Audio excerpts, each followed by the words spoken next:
പ്രസവത്തെ തുടർന്ന് അമ്മയും കുഞ്ഞും മരിച്ച സംഭവത്തിൽ കാഞ്ഞങ്ങാട് പത്മ ക്ലിനിക്കിലെ ഡോക്ടർ രേഷ്മയ്ക്കെതിരെ കൊലക്കുറ്റത്തിന് കേസെടുക്കണമെന്നാവശ്യപ്പെട്ട് ആക്ഷൻ കമ്മിറ്റി ആശുപത്രിയിലേക്ക് പ്രതിഷേധ ധർണ നടത്തി.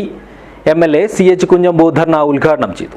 This news sponsored by Forever for everyone. Shobhika Weddings, Big Mall, Kanjangad, Kozhikode, Koilandi and Kutyadi. Kanhangad north Kottachery Padma ക്ലിനിക്കിൽ പ്രസവത്തിനായി പ്രവേശിപ്പിച്ച ചേറ്റുകുണ്ടിലെ സാഗറിന്റെ ഭാര്യ ദീപയും നവജാത ശിശുവും മരിച്ച സംഭവത്തിൽ സമഗ്രമായ അന്വേഷണം നടത്തണമെന്നും ദീപയെ ചികിത്സിച്ചിരുന്ന ഡോക്ടർ രേഷ്മയ്ക്കെതിരെ കൊലക്കുറ്റത്തിന് കേസെടുക്കണമെന്നും ആവശ്യപ്പെട്ടാണ് ആക്ഷൻ കമ്മിറ്റിയുടെ നേതൃത്വത്തിൽ ആശുപത്രിക്ക് മുന്നിൽ പ്രതിഷേധ ധർണ നടത്തിയത്.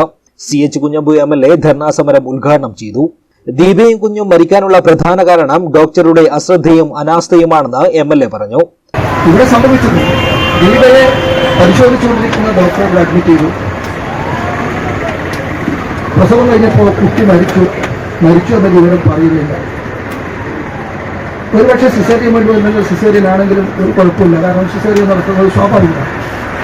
പക്ഷേ ഈ സ്ത്രീയുടെ ബ്ലാഡറിന്റെ മുകളിൽ ഒരു അപകടം, ബ്ലീഡിംഗ് നിൽക്കുന്നില്ല, മൂത്രവും നിൽക്കുന്നില്ല. അതിൻ്റെ അർത്ഥം അവർക്ക് ഡോക്ടറുടെ ഇതിന് പറ്റിയില്ല. അപ്പോൾ അവരെ മറ്റൊരു ആശുപത്രിയിലേക്ക് പോകാൻ വേണ്ടി പറയുന്നു. എന്താണ് സംഭവിച്ചതെന്ന് ഭർത്താവ് ചോദിക്കുമ്പോൾ നിങ്ങൾ ഓട്ടോറിക്ഷ ഓടിക്കുന്ന ആളല്ലേ, നിങ്ങൾ വണ്ടിയാക്കി വിടാൻ പറ്റുന്നില്ലേ, അതുകൊണ്ട് അവഗണമായി ഒരു വലിയ മതി എന്ന് പറഞ്ഞതാണ് പറയുന്നത്. അങ്ങനെ പറഞ്ഞതാണ് ഉദാഹരണങ്ങൾക്ക് പറഞ്ഞാണ് വൈസ് പ്രസിഡന്റ് പറഞ്ഞു. അപ്പോൾ അങ്ങനെ പറഞ്ഞവർക്ക് അവരെ അബദ്ധം പറ്റിയെന്ന് അവർ സമ്മതിക്കുന്നതാണ്.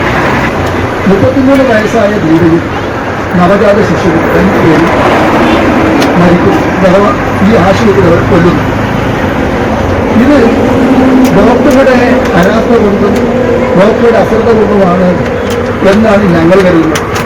പരാതി ഉയർന്ന സാഹചര്യത്തിൽ ഡോക്ടർ രേഷ്മ ഇനി പ്രസവ ചികിത്സ നടത്താൻ പാടില്ലെന്നും ആക്ഷൻ കമ്മിറ്റി ആവശ്യപ്പെട്ടു. പള്ളിക്കര പഞ്ചായത്ത് പ്രസിഡന്റും ആക്ഷൻ കമ്മിറ്റി ചെയർമാനുമായ M കുമാരൻ അധ്യക്ഷനായി. Action committee convener Prashanth Mukkod, working chairman Nasnim Wahab, action committee treasurer Sukumaran Poochakkad, വിവിധ രാഷ്ട്രീയ പാർട്ടി പ്രതിനിധികളായ Hakeem Kunnil, Shainimol, Sasikumar, PK Abdul Rahman master, PK Abdulla, Sathyan Poochakkad, TP Abdul Rahman Haji, Abbas Thekkupuram തുടങ്ങിയവർ സംസാരിച്ചു. ഗർഭിണിയായതു മുതൽ ദീപ പത്മ ആശുപത്രിയിലെ ഗൈനക്കോളജിസ്റ്റ് ഡോക്ടർ രേഷ്മയുടെ ചികിത്സയിലായിരുന്നു. അപ്പോഴൊന്നും തന്നെ ദീപയ്ക്ക് മറ്റേതെങ്കിലും രോഗമുള്ളതായി ഡോക്ടർ മുന്നറിയിപ്പ് നൽകിയിരുന്നില്ല. എന്നാൽ ചികിത്സയ്ക്കിടെ ആരോഗ്യനില വഷളായതോടെയാണ് കണ്ണൂരിലെ മറ്റൊരു ആശുപത്രിയിലേക്ക് മാറ്റിയത്. പ്രസവത്തിന് ശേഷം കുട്ടി മരിച്ചതിനെ തുടർന്നായിരുന്നു 10,000-ൽ ഒരാൾക്ക് പിടിപെടാറുള്ള രോഗം ദീപയെ ബാധിച്ചിരുന്നതായി പത്മ ആശുപത്രിയിലെ അധികൃതർ പറഞ്ഞത്. അമ്മയും കുഞ്ഞും മരിക്കാനിടയായ സംഭവത്തിൽ ഡോക്ടർക്കെതിരെയും ആശുപത്രി അധികൃതർക്കെതിരെയും ശക്തമായി പോരാടാനാണ് ആക്ഷൻ കമ്മിറ്റിയുടെ തീരുമാനം. News bureau, Kanhangad.